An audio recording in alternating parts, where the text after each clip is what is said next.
They're not exactly pen pals, so what's really behind this letter Volodymyr Zelenskyy has written to Vladimir Putin?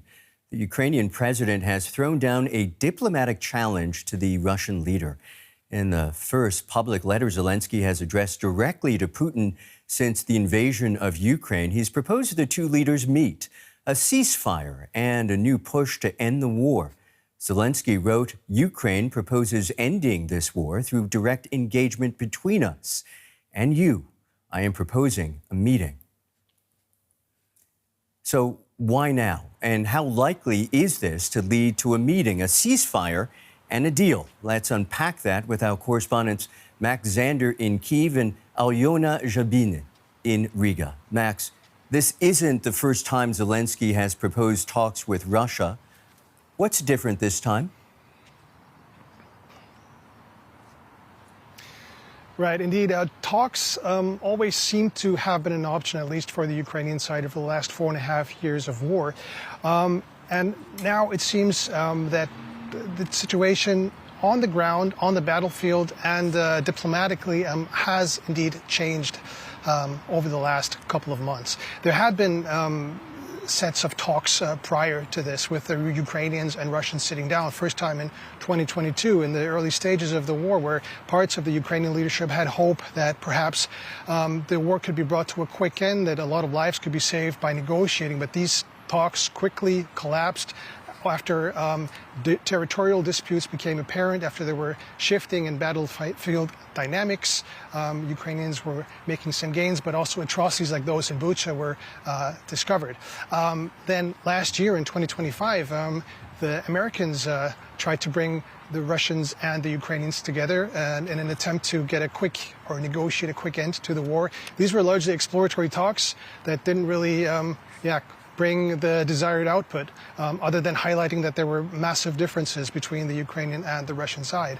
Now, in 2026, both sides are under increasing pressure of the ongoing war. The Ukrainians are under a lot of pressure by their allies to show that they're still committed to diplomacy, committed to negotiating an end to the war. But at the same time, Russia is under a lot of pressure at home. Ukraine has been hurting the Russian war economy. The Russian economy in general has been able to, with deep strikes, bring the war home. So apparently the Ukrainians see there's some kind of momentum here that they're trying to take advantage of. Alyona, I wonder how this is being received in Moscow, and if there's any sign the Kremlin is seriously considering the offer. Kremlin spokesperson Dmitry Peskov has confirmed that Putin has been briefed on this letter, but at the same time he declined to say how the president reacted, saying he didn't want to get ahead of things. What is also notable here is that earlier reaction by Peskov was to suggest that Vladimir Zelenskyy could come to Moscow anytime if he wanted to speak directly to President Putin, which is clearly not on the table for the president of Ukraine. At the same time, we have to look at this in the broader context of Russian position. Putin has indicated that he would only meet Zelenskyy to sign the final agreement and not to negotiate one. In the letter, Zelenskyy said the United States is fully focused on Iran and it would be wrong to wait for its attention to return. Max, is he essentially trying to push the U.S. out of the process? Yeah, I would be very careful to read it that way. I don't think that's really what Zelenskyy means there. It seems more that he is trying to respond to the realities on the ground, and that is that the Americans tried to bring Russia and Ukraine closer together, tried to negotiate a peace deal. It didn't work out. The U.S. made this effort, but it had unrealistic expectations. And so far, over the last couple of months, there haven't been any further talks. The United States is clearly occupied with their war in Iran right now. And the Ukrainians, they just can't afford to put diplomacy on hold right now. So what they're essentially saying is that there's an opportunity right now, perhaps. Let's take advantage of this momentum, and if the Americans are able and willing to help, the Ukrainians will gladly accept it. I want to go back to you, Alyona. Putin says he's open to negotiations, but continues to reject a ceasefire before talks begin. Is that still Moscow's bottom line, or is there any indication Russia's position is evolving?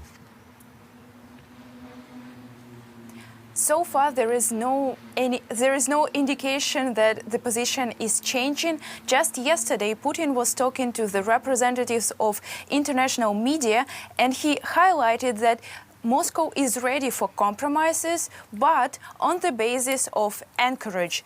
Here he refers to what Kremlin calls understandings that have been reached during Putin's visit to Alaska and his meeting with Trump. And in Russia's interpretation, the so-called anchorage spirit rules out any ceasefire before negotiations start. Max, there's an interesting line in the letter that I want to highlight. Zelenskyy writes, "The front line today is the line from which diplomacy must begin." It's difficult not to read that as a concession that Ukraine could give up the territory Russia has already seized. I mean, yeah, that's definitely a line that's certainly going to grab a lot of attention, I would say, but it's probably also, again, a little bit too early to interpret it as such.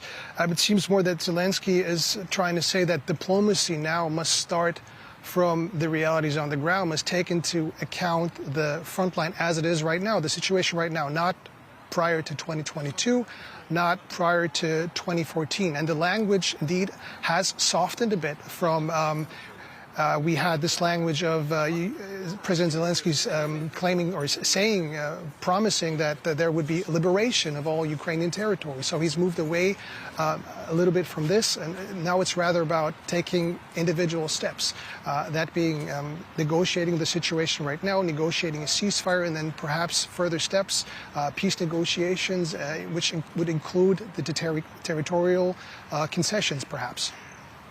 Alyona, Zelenskyy seems to taunt Putin by referring to his age, which is, quote, taking its toll, and to Russia's dependence on China. Can he expect this approach will win Putin over? Or as I think about it, or is Putin not the real audience for this letter? Putin has already addressed both of these issues. On his age, he said that he doesn't see it as a concern. He didn't rule out participation in the next presidential campaign. On China, he rejects the notion of Russia's pivot to Asia, and he highlights that this relationship with Beijing has been evolving over time. Meanwhile, all eyes now are on the plenary session at the St. Petersburg International Economic Forum, the highlight of the whole forum where Putin is due to give his speech. And by releasing this letter just one day ahead, Zelenskyy, in a way, shaped the atmosphere around this speech, and whether Putin will react and how will become clear once the session starts this afternoon. Alyona, Max, many thanks.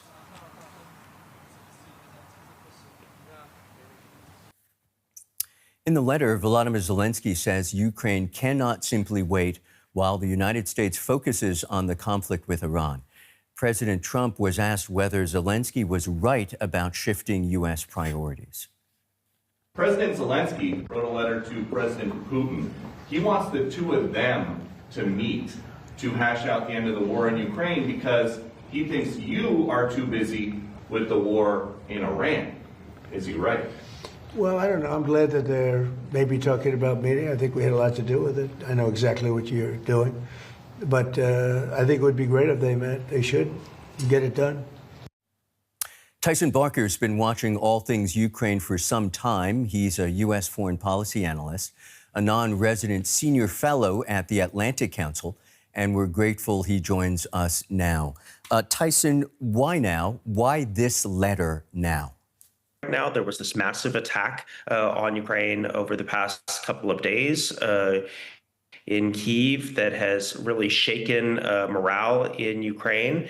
But it comes against the backdrop of a momentum that is actually on the side of the Ukrainians. They are, impressing much more casualties on the Russians. The situation for the Russians is becoming much more costly and bloody.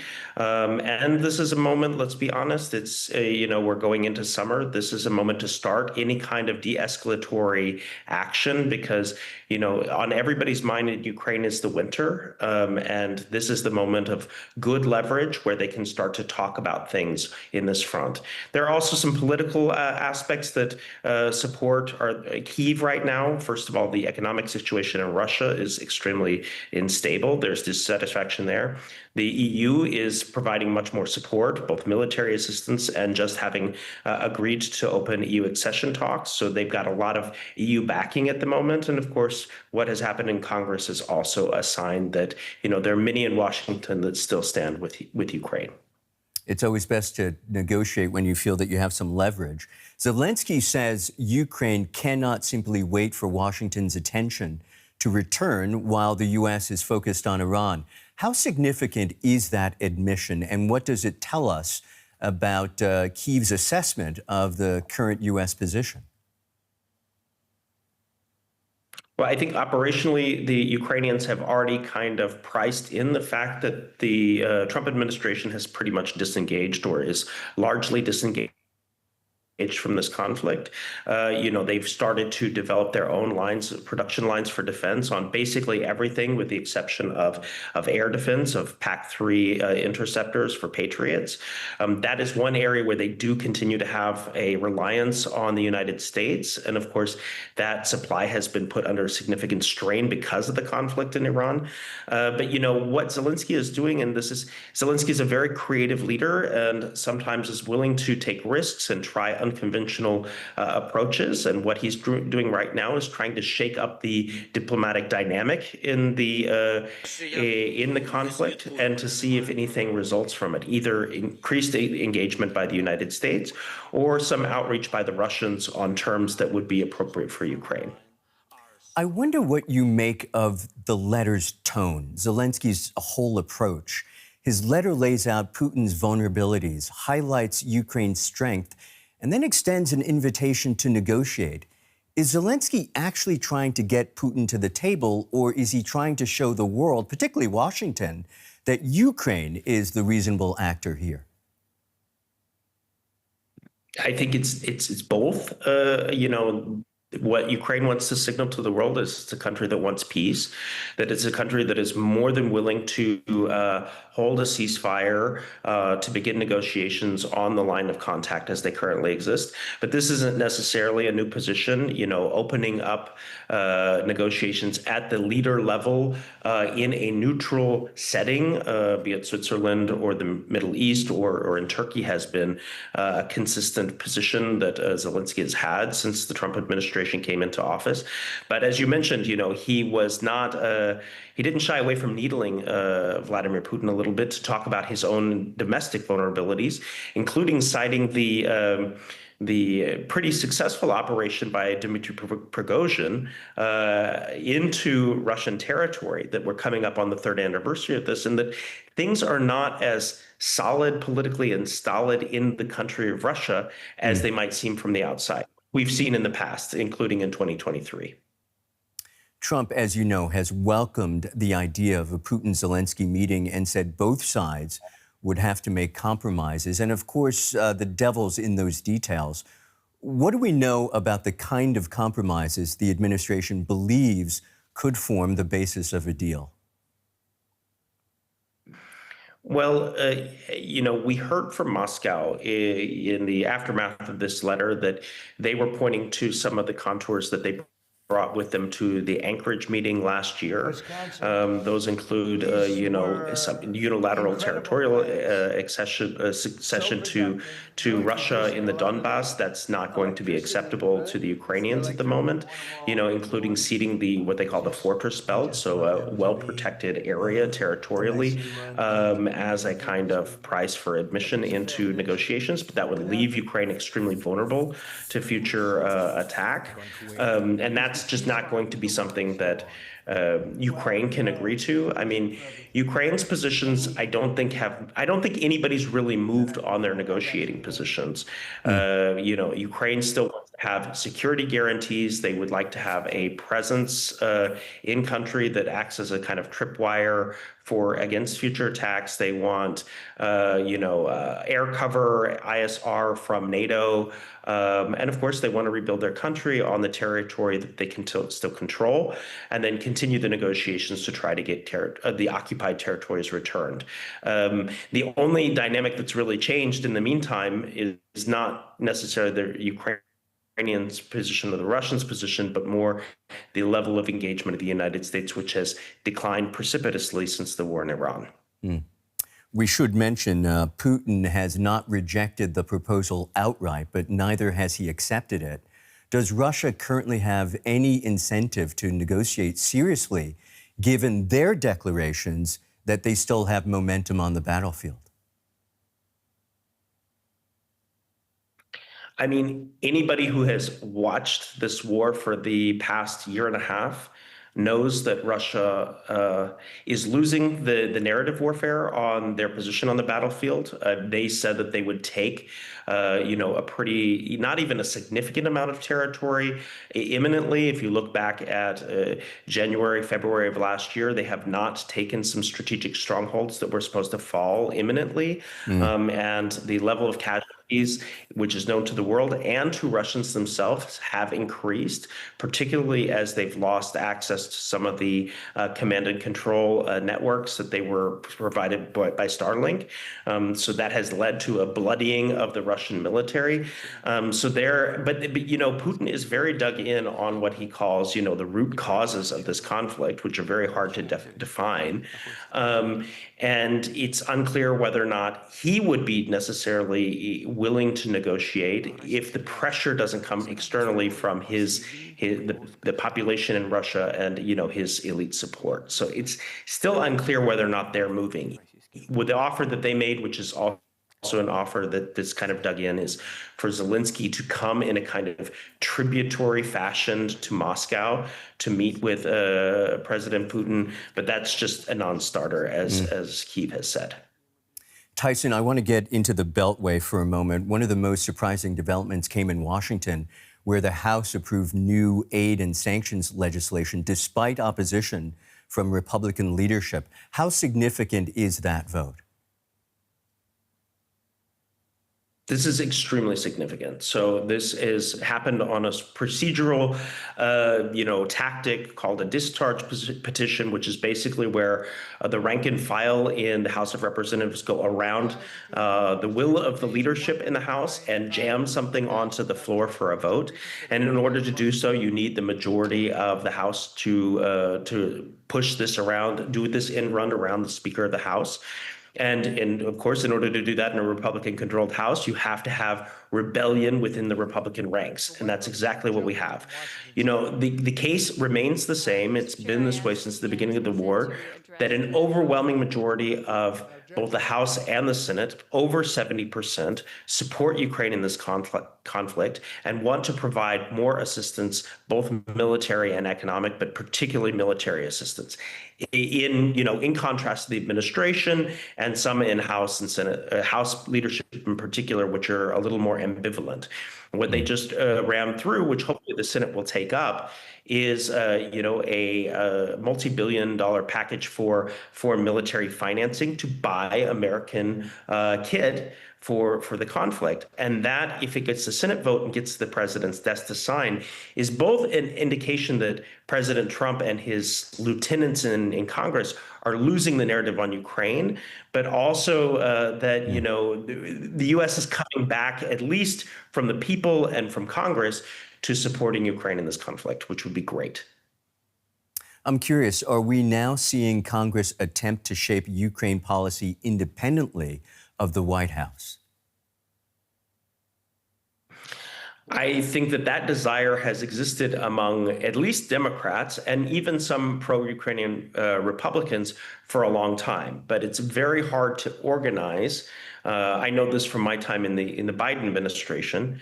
It's very hard for Congress to organize to do something that is essentially a slap in the face of House leadership. You know, we had a similar situation in 2024 where we were trying to pass an assistance package that was being blocked by House leadership, and they started the same procedure. But you have to win over every single House member that's going to sign a discharge position. And that means they're really in open rebellion against their party leadership. So that's tough. But yeah, I mean, they're seizing the narrative on this, and it comes concurrently with an attempt to say to President Trump and this administration, you know, you're out of bounds in the war powers that Congress has vis-a-vis Iran. So we have in a couple places where Congress is trying to reassert its authority or its role in the political system in Washington, which is really a change from a couple of months ago. Tyson, just a few more questions for you. What message does this vote send to Moscow, given that it demonstrates continued bipartisan support for Ukraine, despite divisions within the Republican Party? It demonstrates that on this issue, and increasingly on Iran and perhaps foreign policy more generally, there remain a plurality of views in Washington, and Trump is losing control of the mechanics of policymaking in Washington. And if this continues, you know, he might be forced to take action, for example, providing military assistance that is not necessarily administration policy or was an administration policy. So he's going to be more constrained in his ability to be, you know, a kind of pro-Moscow neutral force in any future negotiations. And if that goes in that direction, then of course, Moscow is going to have less of a, let's say, sympathetic counterpart in Washington, because the president's going to have to worry about the role of Congress in any negotiations. Tyson, considering Zelensky's letter, Trump's response, and Congress pushing ahead with aid and sanctions, is there danger of two parallel U.S. approaches to Ukraine, one focused on negotiations and one focused on increasing pressure on Russia? You know, the United States has an extremely strong executive. We all know that. The role of, you know, the Article 2 branch of government is kind of the lead. It does imbue the presidency with the execution of foreign policy. So I don't think that that's necessarily the case, that, you know, Washington will be talking out of two sides of its mouth.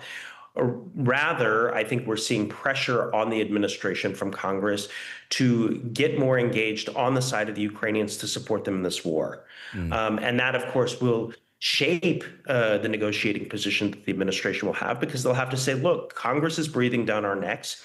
They are authorizing and passing security assistance for Ukraine. So this is going to be a factor that's going to shape our negotiating position. But I don't think you're going to have a situation where, you know, the dynamic is impacted by Congress taking one position and the administration taking another, diametrically opposed to each other, and it kind of, you know, canceling each other out. I don't think that's going to be the case. Tyson, in closing, I want to go back to a point, an area that you made reference to earlier. At least one publication, the New York Times, describes the letter as among the most scathing direct addresses to Putin so far, mocking his age, Russia's dependence on China, and its inability to defend its own cities. Most independent analysts agree Putin is not vulnerable to internal unrest. So who is the taunting really for, and does it risk making a negotiated settlement that much harder? I don't think that any, hot rhetoric coming from Kyiv or from President Zelensky aimed at Putin is going to change the negotiating dynamic. President Zelensky has called President Putin a killer in the past. He has used extremely, pointed language to describe the role that Russia has had in Ukraine. So I don't think that's necessarily changing things. What he is doing is pointing out the vulnerabilities that exist in Russia, that Russia is not this stolid monolith where Putin has a monopoly on power.